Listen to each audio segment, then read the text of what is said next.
Flashback. एक रात पहले। आदित्य, मुझे बस जल्दी से रेस्टरूम जाना है। श्रव्या ने ओपेरा हाउस पहुंचते ही अपने पति से कहा, फ्रंट वाली बालकनी सीट्स है ना? मैं वहीं आ रही हूँ। ठीक है स्वीट हार्ट, ज्यादा देर मत करना। आदित्य ने जवाब दिया और थिएटर की सीढ़ियों की तरफ बढ़ गया।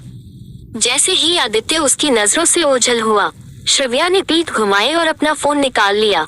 उसने अपने अंकल प्रमोद सिंह का नंबर डायल किया।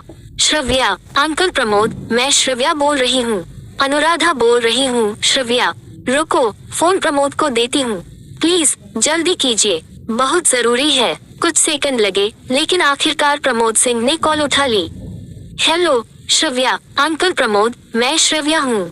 मेरे पास सब कुछ एक्सप्लेन करने का टाइम नहीं है, लेकिन मुझे आपकी मदद चाहिए। श्रव्या, क्या हुआ? धीरे बोलो बेटा। अंकल, मैं एक बड़ी मुश्किल में फंस गई हूँ।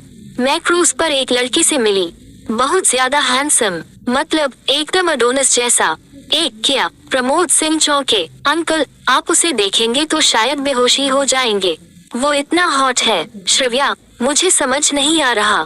एनीवे, अंकल, उसने मुझे हंसाया, मुस्कुराने पर मजबूर किया और मुझे वो बहुत पसंद आ गया, तो मैंने उससे शादी कर ली। क्या? श्रव्या, तुमने शादी कर ली?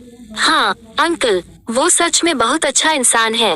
हमने क्रूज पर 2 हफ्ते साथ बिताए और मुझे पता है ये पागलपन है, लेकिन मैंने उससे शादी कर ली। सुमी, ये सब क्या हो रहा है? प्रमोद सिंह लगभग घबरा गए। अंकल, कुछ ही मिनटों में आप उससे मिलने वाले हैं, लेकिन उसे मेरे बारे में कुछ नहीं पता। वो बस इतना जानता है कि मेरा नाम श्रव्या है। क्या वो समझता है कि मैं एक एवरेज लड़की हूँ?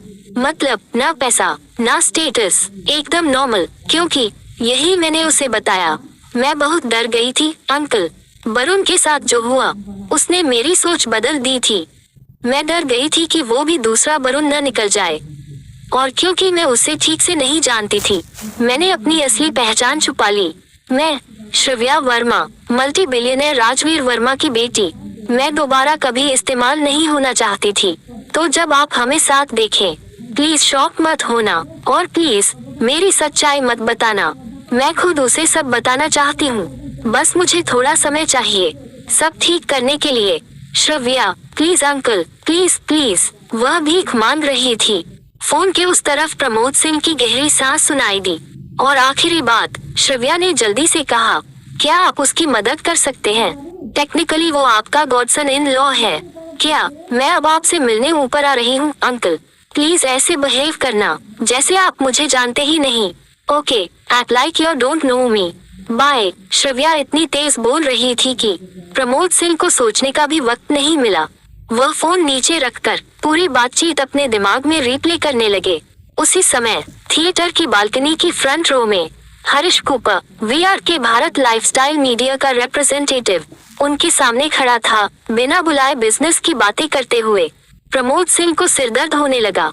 श्रव्या वर्मा शादीशुदा थी, राजवीर वर्मा की बड़ी बेटी। राजवीर वर्मा युद्ध छेड़ देगा। उन्होंने भारी सांस ली। वर्मा और सिंह परिवार बिजनेस पार्टनर्स थे।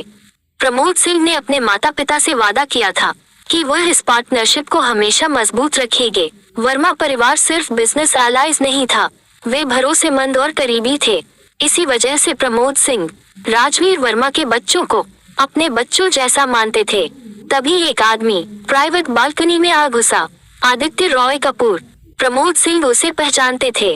5 हफ्ते पहले न्यूयॉर्क में उनकी मीटिंग होनी थी, लेकिन आदित्य एक एक्सीडेंट की वजह से नहीं आ पाया था। रुको, क्या यही वो आदमी है जिससे श्रव्या ने शादी की है? वह आदित्य को ध्यान से देखने लगे। तो क्या मुझे इसे देखकर बेहोश हो जाना चाहिए? उन्होंने मन ही मन हंसते हुए सोचा। Young girls and their hormones. Aditya, तुम यहाँ क्या कर रही हो? हरीश ने पूछा। मिस्टर सिंह, मुझे इस डिस्टरबेंस के लिए माफ कीजिए। आदित्य बोला, मुझे नहीं पता था कि मेरा स्टेप ब्रदर यहाँ घुस आएगा। तुम इसे मीटिंग कहते हो? प्रमोद सिंह भड़क उठे। हरीश ने उनकी एनिवर्सरी डेट खराब कर दी थी। गेट लॉस्ट, प्रमोद सिंह ने सख्ती से कहा। मिस्टर सिंह, हरीश के बिहेवियर के लिए मैं माफी चाहता हूँ, आदित्य ने कहा। वही आदमी जो अपॉइंटमेंट तक नहीं रख सका। प्रमोद सिंह ने ताना मारा। मिस्टर सिंह, मेरा एक्सीडेंट हो गया था, मेरे असिस्टेंट ने एक्सप्लेन किया होगा। मिस्टर सिंह, आदित्य के पीछे से आवाज आई।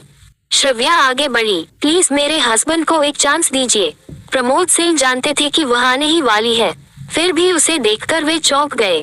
अनुराधा की हैरानी देखकर उन्होंने उसे धीरे धीरे सब समझाया। प्रमोद सिंह नहीं जानते थे कि उन्होंने श्रव्या की मदद क्यों स्वीकार की, शायद इसलिए क्योंकि उन्हें उस पर तरस आ रहा था। उसकी करियर चॉइस को उन्होंने सपोर्ट किया था, लेकिन वही चॉइसेस उसकी जिंदगी का सबसे बड़ा दर्द बन गईं। खबरों से ही उन्हें समझ आ गया था कि एक कॉन्फिडेंट, खुशमिजाज लड़की अपनी वर्थ पर सवाल उठाने लगी थी। उन्होंने तय किया, अभी के लिए वह इस सिचुएशन को टॉलरेट करेंगे, देखेंगे कि सच क्या है। हरीश को डिसमिस करने के बाद उन्होंने आदित्य से प्राइवेट बात की, उसकी शादी की सिंसियरिटी परखी, और हैरानी की बात, आदित्य और उसके जवाबों ने प्रमोद और अनुराधा दोनों को इम्प्रेस कर दिया। शायद सच में दोनों एक दूसरे से प्यार करने लगे थे, लेकिन फिर भी प्रमोद सिंह ने आदित्य को कोई हिंट नहीं दिया, उसे अनसर्टेनिटी के साथ जाने दिया। अपना फैसला उन्होंने अगले दिन सुनाया। फ्लैशबैक एंड वर्तमान में वापसी। श्रव्या, प्रमोद सिंह ने मेज के करीब झुकते हुए कहा, अगर मुझे तुम्हें टाइम देना है तो मुझे एक सीधा जवाब चाहिए। क्या तुम उससे प्यार करती हो? श्रव्या ने गहरी सांस ली, उसका चेहरा थोड़ा लाल हो गया। हाँ अंकल, मैं उससे प्यार करती हूँ। मुझे पता है ये पागलपन है। वह मुस्कुराए, लेकिन कभी कभी प्यार तब मिल जाता है जब हम लीस्ट एक्सपेक्ट करते हैं। मेरे साथ, हम दोनों के साथ यही हुआ। Slow down. अनुराधा और प्रमोद एक साथ बोले। मैं दिल्ली के एक लड़के से प्यार कर बैठी, श्रव्या ने धीरे से कहा। अडोनिस? प्रमोद ने पूछा। हाँ, श्रव्या हंसी। मैं उसे देखकर बेहोश नहीं हुआ, प्रमोद बोले, लेकिन अगर तुम्हारे पिता पूछें तो मैं जरूर बेहोश होने का नाटक करूंगा। याद रखना, उन्होंने चेतावनी दी, तुम्हारे पास सिर्फ 1 महीना है।